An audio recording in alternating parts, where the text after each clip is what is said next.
Hello दोस्तों, राधे राधे, हर हर महादेव। मैं मीनाक्षी एक बार फिर से आपके सामने उपस्थित हुई हूँ अपने नेक्स्ट टॉपिक के साथ। लेकिन उसमें आगे बढ़ने से पहले चलिए फटाफट से जान लें कि आप लोग कैसे हैं। मैं आशा करती हूँ आप लोग स्वस्थ एवं मस्त होंगे और हमेशा हंसते रहिए, मुस्कुराते रहिए, मैं यही आशा करती हूँ। तो चलिए आज मैं बताती हूँ कि इस सेशन में मैं किस बारे में, आज की भी जानकारी काफ़ी रोचक होने वाली है और बेबीहुड पीरियड में ही बेबीज़ के बारे में है। पिछले कुछ वीडियोस में बहुत सारे डेवलपमेंट बेबीज़ के जो डिफरेंट डिफरेंट होते हैं उस बारे में हमने चर्चाएं की।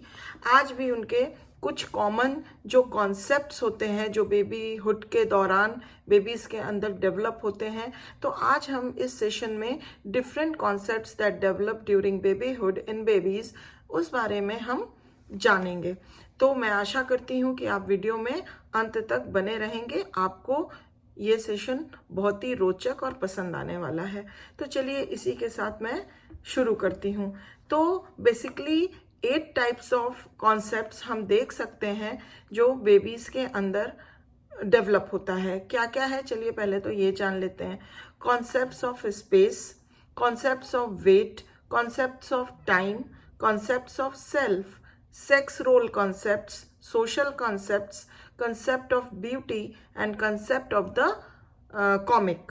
तो ये कुछ हैं कॉन्सेप्ट्स जो बेबीज के अंदर डेवलप होते हैं। तो चलिए फटाफट से थोड़ा थोड़ा हर एक कॉन्सेप्ट के बारे में थोड़ा थोड़ा डिटेल में जानते हैं। तो सबसे पहले concepts of space. During the second year, babies rarely reach for objects that are more than 20 inches away।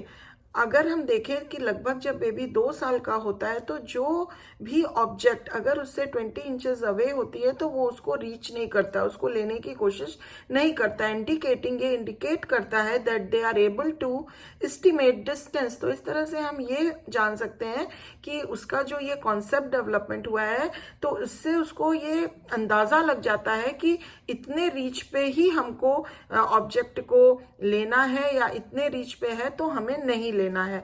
तो इस तरह से उसके कॉन्सेप्ट ऑफ स्पेस का डेवलपमेंट हम देख सकते हैं। The direction of the reach is usually correct, और उसका जो डायरेक्शन होता है रीच का वो हमेशा करेक्ट होता है। तो इस तरीके से उसके स्पेस के कॉन्सेप्ट्स का डेवलपमेंट हम देख सकते हैं।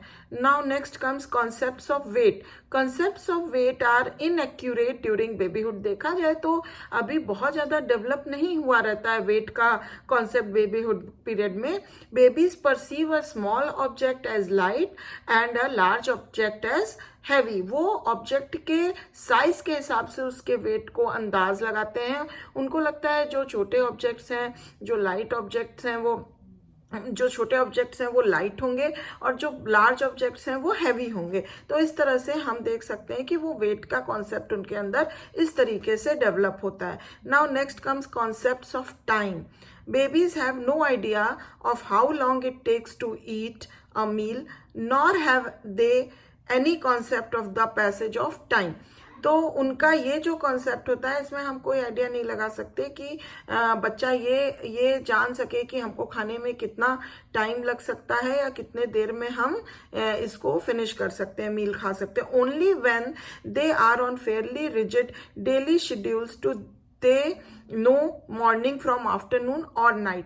सिर्फ वो इस तरीके से अंदाज लगाते हैं, कॉन्सेप्ट डेवलप होता है उनके अंदर कि हाँ, जो एक डेली रूटीन का जो स्केड्यूल जो हम लोग बना देते हैं बेबी के लिए, तो उस हिसाब से वो अंदाजा कि हाँ ये मॉर्निंग का है, ये आफ्टरनून का है और ये नाइट का है। तो इस तरीके से उनका टाइम का कॉन्सेप्ट जो होता है वो उनके अंदर डेवलप होता है।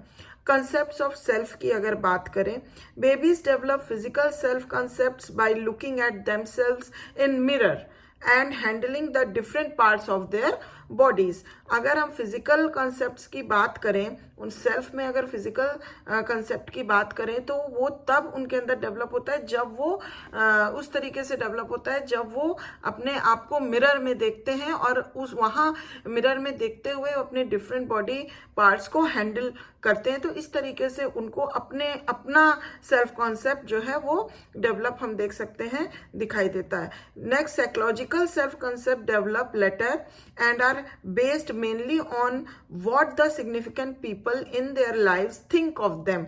और साइकोलॉजिकल सेल्फ कंसेप्ट की बात करें तो वो इस तरीके से डेवलप होता है कि जो भी उस बच्चे के सिग्निफिकेंट लोग हैं, फैमिली मेंबर्स हो, सिबलिंग्स, फैमिली मेंबर्स में सिबलिंग्स हो, पेरेंट्स हो, ग्रैंड पेरेंट्स हो, इवन नेबर्स हो, तो उन सिग्निफिकेंट पीपल जो हैं उनका उसके प्रति वो क्या सोचते हैं और वो सब चीज़ों पे वो डिपेंड करता है psychological self concept. Before babyhood is over most babies know that they are either a boy or a girl. तो जब तक बेबीहुड पीरियड एंड होने को होता है तो मोस्ट ऑफ द बेबीज को ये कॉन्सेप्ट डेवलप हो जाता है कि या तो वो एक लड़का है या एक लड़की है। Now next come the sex role concepts. By the end of babyhood, most babies have a fairly definite concept of what members of two sexes are supposed to do and say, as well as how they are supposed to look.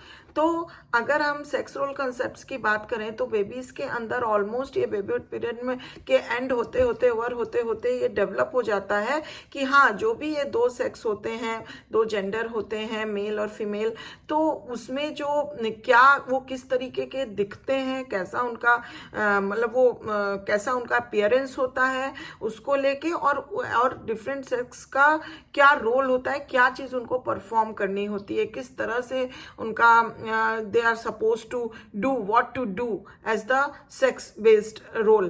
तो ये सारे concepts जो होते हैं वो उसके अंदर develop हमको दिखाई देते हैं कि डेवलप हो गए। Now come social concepts. By 8 months the baby responds to emotions of others. अगर हम 8 महीने तक का जब बच्चा होता है तो हम देखते हैं कि बेबी जो है जो भी दूसरे लोग उसके तरफ जैसा रख रहे हैं, जैसा बिहेव कर रहे हैं, उस हिसाब से वो रिस्पॉन्ड करता है emotionally. Revealed in their facial expression, जो वो अपने फेशियल एक्सप्रेशन देख के रिवील करता है रिस्पॉन्स को। Though there is a little evidence that even by the end of babyhood the baby understand exactly what these emotions are. लेकिन इसके बावजूद ये हम जान सकते हैं, मान सकते हैं, इसका कोई भी एविडेंस नहीं है कि मतलब बहुत ही कम एविडेंस पाया गया है कि जब तक बेबीहुड एंड होता है पूरी तरह से बच्चा जो है ये नहीं एक्चुअली समझ पाता है, अंडरस्टैंड कर पाता है कि कोई भी व्यक्ति उसके साथ क्या बिहेवियर कर रहा है, तो उसके पीछे क्या इमोशंस है या वो उसका किस तरीके से रिस्पॉन्ड कर रहा है, तो एक्चुअली वो इमोशंस क्या वो फील कर रहा है पूरी तरह से वो नहीं अंडरस्टैंड कर पाता है। कंसेप्ट्स ऑफ ब्यूटी की अगर बात करें तो between the ages of 6 and 24 months, जब बच्चा 6 to 24 months के बीच का होता है, babies begin to respond to different colours. तो बेबी जो होते हैं डिफरेंट कलर्स के प्रति आकर्षक होते हैं और रिस्पॉन्ड करते हैं। They are also apt to say that something is pretty, और वो ऐसा कोशिश करते हैं कि वो बता सकें कि हाँ this looks very pretty, very nice, very beautiful. हाँ, for example, and they like music with a definite tune. और वो इस तरीके से भी उस चीज़ को शो करते हैं, उस कॉन्सेप्ट को शो करते हैं कि उनको किसी भी म्यूजिक की कह सकते हैं फॉर एग्जांपल, या कुछ भी, उनको ट्यून, एक डेफिनेट ट्यून बहुत पसंद होती है। जब वो बजती है या जब उनके सामने वो चीज़ वो सुनते हैं तो दे वर इन अ वेरी प्लेजर मूड। तो ये शो करता है कि इस तरीके की ब्यूटी और इस तरीके का गुडनेस जो है उनके अंदर इस तरीके से कॉन्सेप्ट का डेवलपमेंट होता है। Now last but not the least, concepts of the comic. At 4 months, babies perceive vocal play और बेबलिंग एज कॉमिक। अगर हम देखें कि 4 months में बेबीज जो होते हैं वोकल प्ले या किसी भी तरह का बेबलिंग को एक कॉमिक के रूप में लेते हैं। And they enjoy blowing bubbles, और वो ब्लोइंग बबल्स वगैरह ये सब करने में बहुत इंजॉय करते हैं कि अपने मिल्क का bubbles banana, and splashing in their bath water, और जिसपे वो नहाते हैं बाथ टब में, बाथ वाटर में, उसमें मतलब स्प्लैश करना, मिल्क का बबल्स बनाना, ये सब में वो बहुत ज़्यादा इंजॉय करते हैं। एट 6 months अगर देखा जाए, जब बच्चा 6 महीने का होता है, they derive enjoyment from dropping things that are handed to them. तो जो भी चीज उसको दी जाती है वो ड्रॉप कर देता है। इस तरह से ड्रॉप कर करके उसको मतलब बहुत एंजॉयमेंट फील होता है। एंड एट 1 year अगर देखा जाए, जब बच्चा 1 साल का होता है, they like to make funny acts, तो वो तरह तरह के फनी एक्ट्स बनाता है, फेसेस बनाता है, करता है। 2 years old में अगर हम देखें, 2 years old laugh at their own stunts. जब बच्चा 2 साल का हो जाता है तो खुद ही कुछ ना कुछ कलाबाजियां, स्टंट्स करके उसी पे खुद ही हंसता है, एंजॉय करता है। जैसे कि फॉर एग्जाम्पल अगर हम देख सकते हैं, such as squeezing through a narrow space, कि एक बहुत ही नैरो स्पेस है, उसमें एकदम ऐसे ऐसे करके घुस घुस के जाना करना, तो इस तरह से कुछ स्टंट्स खुद करता है और उस पर हंसता है। तो इस तरह से हम देख सकते हैं कि डिफरेंट डिफरेंट बेबीहुड के पीरियड में, डिफरेंट डिफरेंट स्टेजेस में, डिफरेंट डिफरेंट एजेस में वो किस तरीके से मतलब इंजॉय करता है, एज अ कॉमिक कॉन्सेप्ट उसका डेवलप होता है। तो ये है कुछ उसके इम्पोर्टेंट बेबीज के कुछ इम्पोर्टेंट कॉन्सेप्ट डेवलपमेंट। तो आज इस सेशन में बस यहीं तक। मैं आशा करती हूँ कि ये जानकारी आपको बहुत रोचक लगी होगी, पसंद आई होगी। अगर आई है तो प्लीज़ लाइक करिए, कुछ कमेंट करना है तो प्लीज़ ज़रूर करिए, मैं उसका ज़रूर रिप्लाई दूंगी। और प्लीज़ अगर आप हमारे वीडियो में देखने वाले नए व्यूवर हैं तो प्लीज़ ज़रूर से सब्सक्राइब करिए, क्योंकि आगे आने वाले और भी वीडियोस में आपको बहुत अच्छी अच्छी जानकारियां मिलने वाली हैं और आपका मेरा संपर्क बनने वाला है।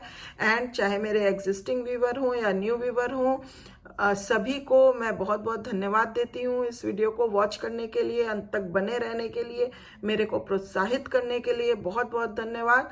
अब हम आपसे नेक्स्ट वीडियो में मिलेंगे एक और अच्छी टॉपिक के साथ। तब तक के लिए अपना ध्यान रखिए, ख्याल रखिए, टेक केयर, बाय बाय।